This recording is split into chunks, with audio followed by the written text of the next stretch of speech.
رمضان كريم كريم كريم شهر عظيم عظيم عظيم بسم اللہ الرحمن الرحیم۔ رمضان میں تراویح بہت خاص ایک موقع ہوتا ہے، اور تراویح کے بعد بیٹھ کے ہم ایک کتاب خاصان خدا کا خوف آخرت مل بیٹھ کے ہم فیملیز کو پڑھتے ہیں۔ اس میں میری امی جان بھی موجود ہوتی ہیں، میری وائف بھی موجود ہوتی ہیں، بیٹے بھی، بیٹیاں بھی، اور ہم اس کو ڈسکس کر رہے ہوتے ہیں۔ تو میں نے چاہا کہ آج وہی کہانی اور حضرت عمر رضی اللہ عنہ کی زندگی کے ایک واقعہ ہم نے پڑھنا ہے، وہی آپ کے ساتھ بھی شیئر کر دیا جائے۔ اگر آپ کے لیے ممکن ہو تو آپ بھی بیٹھ جایا کریں اور قرآن کی کوئی آیت، اللہ کی نعمتیں، نبی صلی اللہ علیہ وسلم کی زندگی کا کوئی واقعہ، صحابہ کرام کے خوف آخرت کا یا زندگی کا کوئی واقعہ وہاں بھی پڑھ سکتے ہیں۔ تو آج جو ہم کہانی پڑھنے لگے ہیں یہ آپ سے بھی شیئر کرتے ہیں۔ ایک بار حضرت عمر رضی اللہ عنہ، عمر فاروق رضی اللہ عنہ ملک شام تشریف لے گئے۔ وہاں سے واپس آنے کے بعد تنہا گشت کر کے لوگوں کے حالات دریافت کر رہے تھے۔ آج کے زمانے میں یہ سوچنا بہت مشکل ہے کہ خلیفہ وقت ہو اور وہ اکیلا بغیر کسی پروٹوکول کے گلیوں میں گھوم رہا ہو، لیکن حضرت عمر کا یہ بہت بڑا انداز تھا۔ اسلام نے یہی سکھایا ہے کہ خلیفہ وقت گلیوں میں گھوم کے لوگوں کے حالات دیکھا کرتے تھے، ان سے پوچھا کرتے تھے، اور لوگوں کو پتہ نہیں ہوتا تھا، ظاہر ہے کوئی فیس بک، واٹس ایپ یا کوئی انسٹاگرام تو نہیں ہوتا تھا کہ لوگوں نے تصویر دیکھی ہو کہ یہ خلیفہ وقت ہے، لوگ پہچانتے بھی نہیں تھے۔ اسی طرح کا ایک واقعہ ہے، تنہا گشت کر رہے تھے، لوگوں کے حالات دریافت کر رہے تھے۔ اسی سلسلہ میں ایک بوڑھی عورت سے ملاقات ہوئی، راستے جاتے ہوئے ضعیفہ آپ کو پہچانتی نہیں تھی، اسے نہیں پتا تھا کہ یہ حضرت عمر رضی اللہ عنہ۔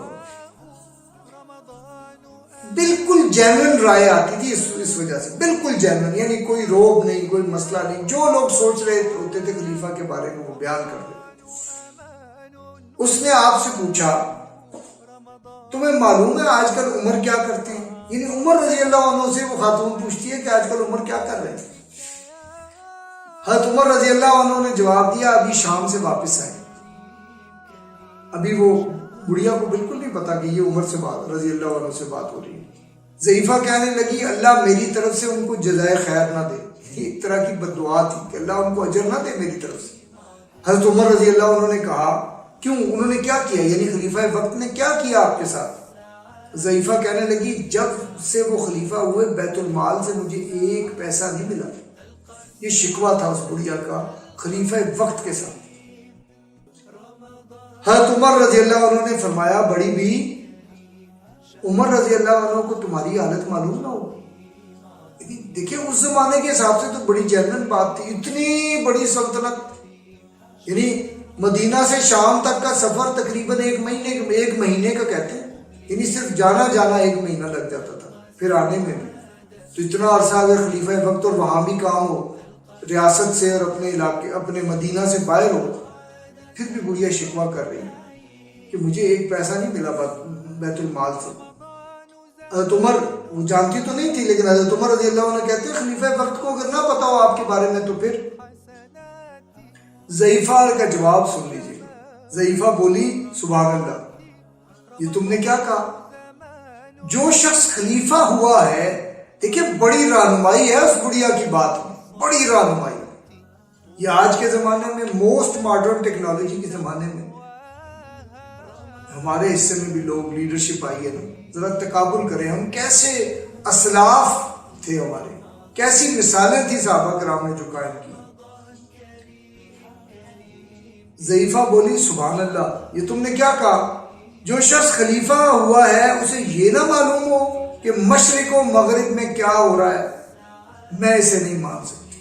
اللہ، کتنی بڑی بات اس نے کہی کہ لیڈر ہے، خلیفہ وقت ہے، بے شک وہ شام گیا تھا، لیکن کیا یہ کیسے ممکن ہے کہ اس کو حالات نہ پتا ہو؟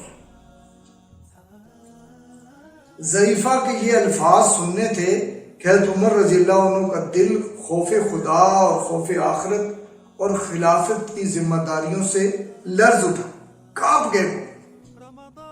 دیکھیں نا کیسی خوبصورت بات اس خاتون نے کہی، اور اتنا خوف۔ حضرت عمر رضی اللہ عنہ نے کوئی حجت نہیں نکالی کہ دیکھو یہ تو عجیب سی بات ہے نا، انہیں کیسے پتا ہو، یہ تو نہیں ممکن، نہیں، خوف خدا، سیدھی بات۔ کہ میں خلیفہ ہوں، لوگ مجھ سے ناراض ہیں، یہ بڑھیا مجھ سے ناراض ہے، اور یہ کہہ رہی ہے، آنکھیں اشک آلود ہوئی، آنکھوں میں آنسو آ گئے، دل میں کہا اے عمر تجھ پر افسوس ہو. یعنی خود اپنے آپ سے مخاطب ہو کے کہتے ہیں، اندر یہ پھر بات کرتے ہیں، اے عمر تجھ پر افسوس ہے، تیری رعایا تجھ سے کس قدر مباحثہ کرتی ہے، یعنی کتنے دلائل دیتی ہے، ہر شخص تجھ سے زیادہ علم دین رکھتا ہے. پھر ضعیفہ سے، اس بڑھیا سے مخاطب ہو کر فرمایا، بڑی بھی یہ جو یعنی جو ان کا اس خاتون کا دعویٰ تھا خلیفہ وقت پر، بڑی بھی اپنا دعویٰ تم کتنے میں فروخت کر سکتی ہو، یعنی یہ تمہاری شکایت کتنے، کیا تمہاری مدد کی جائے، کتنی تمہاری مدد کی جائے تو تمہاری یہ شکایت یعنی خلیفہ کی طرف سے تو تمہاری یہ شکایت رفع ہو سکتی ہے، تم خوش ہو سکتی ہو. اس کو یہ نہیں کہا کہ تمہیں میرے پروٹوکول کا خیال نہیں، تمہیں بات کرنے کی تمیز نہیں، کوئی ایسی بات نہیں کی، بلکہ اندر ہی اندر کام کے رہ گئے. اور بڑھیا سے کہتے ہیں کہ تم اپنا یہ دعویٰ کتنے میں فروخت کرو گی، کتنی تمہاری مدد کی جائے تو تمہاری ضرورت پوری ہو جائے گی، اور خلیفہ کے خلاف جو اللہ کے ہاں تمہارے پاس دعویٰ ہے وہ دعویٰ تم واپس لے لو، تم راضی ہو جاؤ گے. پھر کہتے ہیں تم اپنے دعوے کی بتاؤ تو میں عمر رضی اللہ عنہ کو اس پہ راضی کر لوں گا. ذرا ابھی حقیقت تو نہیں پتا نا کہ یہ عمر ہے. ضعیفہ نے کہا اللہ تم پر رحم فرمائے، جاؤ مذاق نہ کرو. اس نے سمجھا کہ عام آدمی ہے، ایسے باتیں کر رہا ہے، یہ کیسے خلیفہ کو راضی کر لے گا، جاؤ مذاق نہ کرو میرے ساتھ. آخر آپ نے سمجھا بجھا کر بڑی مشکل سے ضعیفہ کو 20 درہم میں، یعنی اس کی مدد، اس کی ضرورت پوچھی اور 20 درہم میں اس کا دعویٰ خرید لیا. یعنی وہ جو خلیفہ کے خلاف دعویٰ تھا اس کی مدد کی اور کہا کتنی تمہاری مدد کی جائے تو تم خلیفہ کے خلاف اپنا دعویٰ واپس. اس نے کہا 20 درہم میں راضی کر لیا. وہاں سے آگے بڑھنے ہی والے تھے کہ حضرت علی اور حضرت عبداللہ بن مسعود رضی اللہ عنہ آگے، اور انہوں نے آپ کو امیر المومنین کہہ کے سلام کیا. اب وہ جو راز تھا وہ راز فاش ہو گیا. انہوں نے زور سے کہا کہ سلام کیا اور امیر المومنین کہا. ضعیفہ یہ معلوم کر کے کہ آپ ہی امیر المومنین ہیں بہت ڈری ہے. اگر ایک بندے کو پہلے پتہ ہی نہیں تھا، وہ شکوہ کر رہا تھا خلیفہ کے بارے میں، اور اچانک مجھے پتہ چلا جس سے میں بات کروں یہ خود خلیفہ ہے، تو بہت ڈری. آپ نے اسے اطمینان دلاتے ہوئے فرمایا، بڑی بھی تم کسی بات کا خوف نہ کرو اور پریشان نہ ہو، تم نے جو کہا بالکل صحیح کہا، یعنی تمہارا دعویٰ بالکل درست تھا. اس کے بعد آپ نے چمڑے کے ایک ٹکڑے پر یہ عبارت لکھی. آپ سوچئے کتنا اللہ سے ڈر کتنا تھا، اپنی ذمہ داریوں کا احساس کتنا تھا، جواب دہی کا خوف کتنا تھا. چمڑے کا ایک ٹکڑے پر یہ عبارت لکھی جو تاریخ نے بھی اپنے پاس محفوظ کر لی. بسم اللہ الرحمن الرحیم. عمر نے فلاں ضعیفہ، یعنی اس بڑھیا کا نام لکھا، فلاں ضعیفہ سے اپنی ابتدائی خلافت سے لے کر اب تک کا ہر طرح کا دعویٰ 20 درہم میں خرید لیا. آپ تصور کر سکتے ہیں اتنی بلندی کا کردار کی اتنی بلندی اور قیادت کے حساس ہونے کا یہ لیول آپ سوچ سکتے ہیں. وہ دعویٰ لکھ لیا، 20 درہم میں خرید لیا. اب اگر وہ قیامت کے دن اللہ تعالیٰ کے حضور میں کوئی دعویٰ کرے تو میں اس سے بری ہوں.